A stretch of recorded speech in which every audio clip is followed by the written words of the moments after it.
Hey guys, this is Nighthawk871 here. Just figured I'd show you my helmet for my Dead Space costume. I've been looking online at a bunch of them, and some of them are pretty good. A lot of them are really bad. So I figured I'd give it a shot for myself because I love the game and I always wanted to build one of the costumes. My suit is actually a level 4 suit, but I didn't like the helmet, so I decided to build the level 3 suit. Or level 3 helmet, sorry. So this video is pretty much going to show some of the features, how I made it, and maybe later on I'll make a video on the actual rest of the suit. But for now, just the helmet, because it seems like the more interesting topic for most people of how they made it. So let's get started. First off, the base is, or was, a regular skateboarding helmet, which I took the dense foam out, and then down the center I cut it in half and removed about probably a good ½ inch to 3/4, and then glued the halves together. And then on the inside you can see the fiberglass in there. Put 2 layers of fiberglass in there for strength, and the reason I did that was the helmet was too wide. It just made it look stupid. My main goal of this helmet was to make it smaller than what I've seen. Most people's helmets look way too big, and it just throws the whole suit off because it's all I'm looking at is the giant helmet. So anyways, once I got those together, I used a mixture of micro balloons and 10-minute epoxy. Micro balloons is a filler for RC aircraft, if you don't know.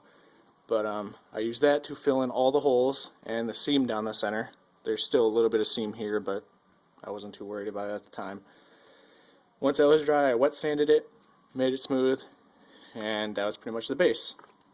And then to make the flares and the whole back end, I used plastic from a 10-gallon paint jug. What it is, because it was nice because it had the rounded shape and it would contour to it easier. So I just pretty much cut out a rectangle here, and then a strip that went along the back. And then once that was all glued up, I had to use a few braces in there to hold them because it was being kind of a pain in the ass sitting where it wanted to.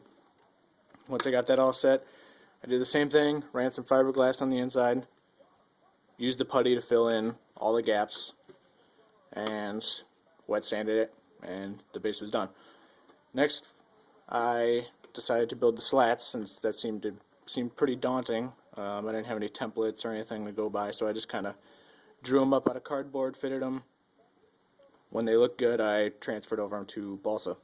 And what I did is I used 1/16 inch balsa for each one of the slats.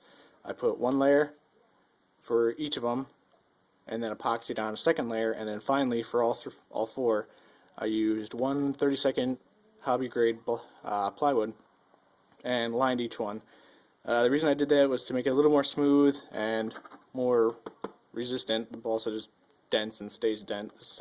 This actually has some resistance to it. The details on front, I should have made them out of a stronger material. These are just balsa coated with epoxy. As you can see, last Halloween when we went out drinking, some drunken moron decided to run into me and it busted off that, and also the tabs on the back where it held that back ring. So before this next Halloween, I'll be fixing that up, possibly making these out of a cast resin. I don't know yet. But these details here are plywood on both sides. And on the back here, I used a 3/4 inch foam. I'm not sure what kind of foam it was, I just had it laying around. It was like an open cell dense foam. Glued that to the back, and then I used the same plywood to line the back, bottom, top, and sides, and use the same filler to fill in all the gaps, sanded it smooth, and that was pretty much done.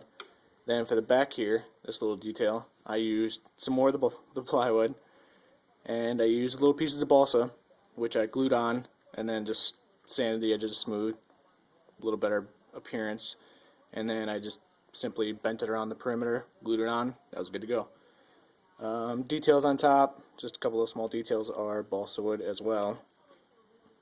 Again, I'll be replacing those because they're already starting to show signs of wear from setting the helmet down and getting pushed around in crowds. So That's pretty much the outside. Oh, also, I don't know if you can see this here, but these mesh is where I actually see out of. In the video game, they say he looks to the center slat, but you know, when I have the helmet on, my eyes were obscured by the center one, so I decided to make full functionality of all three slats when they light up. I would cut these out, add the mesh, and see through that.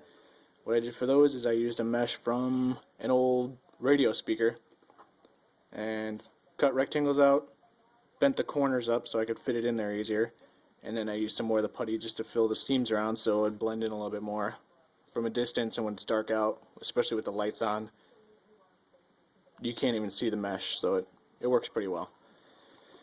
Moving on to the inside, as you can see, I got the original foam in there from the original helmet. What I had to do was add duplicate foam in there to help raise the helmet up, because the way it was sitting before, my eyesight was more along the top of here, so I had to either have my head tilted back just to see where I was walking or whatever, but it looked kind of weird, so I added that to help rise it up, which helped quite a bit.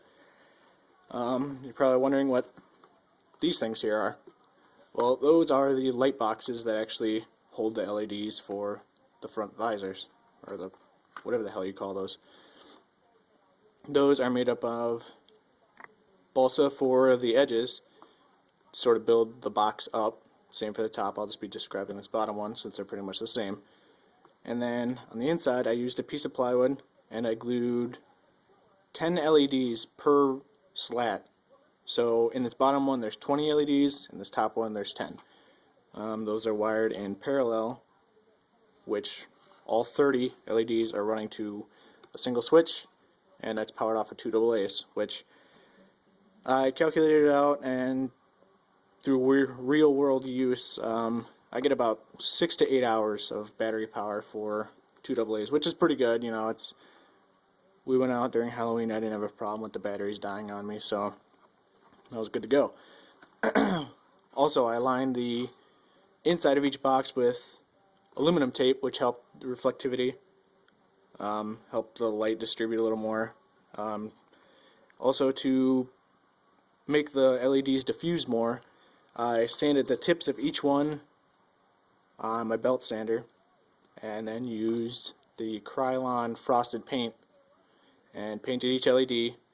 That helped diffuse the light, but still didn't have color, so what I did is I used aqua Sharpie markers and just colored each one until I got the right hue I wanted, and that was pretty much it. I glued those in there, put this backing on here, and then to help seal the light off, I used a good, I think it was Gorilla Glue's duct tape, whatever you call it, lined each corner, and then I used some liquid electrical tape to help fill in the gaps, because when I had it on there was still a little bit of light shining through, so it made it hard to see, so I just used some of that, filled in all the little gaps, and that was taken care of. Then also I used this liner here. It's just simple black craft foam that just pretty much covers up the fiberglass to make it a little more comfortable to wear. And on the slats here, this is actually, it's like, I'm not sure the actual gauge, but it's extremely thin polystyrene, which you can get from like any hobby store or craft store. What I did for that is I cut out a rectangle, and before I put these light boxes in, I glued them to the inside, and so that pretty much gives even light. It distributes it more, and also, you know, so you don't see the actual bare light sticking out.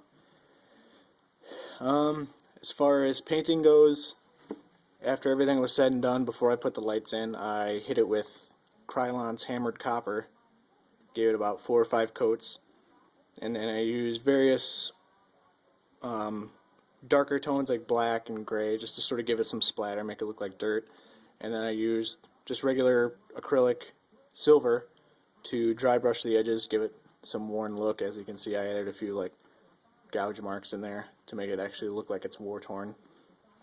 And then after that, I hit it with a dull coat to help seal the paint, and that was pretty much it. It was good to go.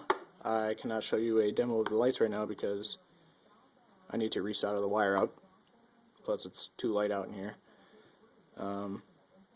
But yeah, that is my level 3 Dead Space helmet.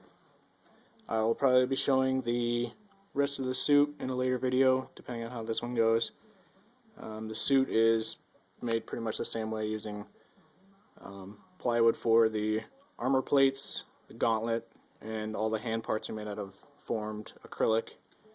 So it turned out pretty well. I need to make a new base suit for it. I had just been using like a cheap long sleeve black and gray shirt, which worked okay for last Halloween, but the material was too thin and the armor plating started pulling out of it.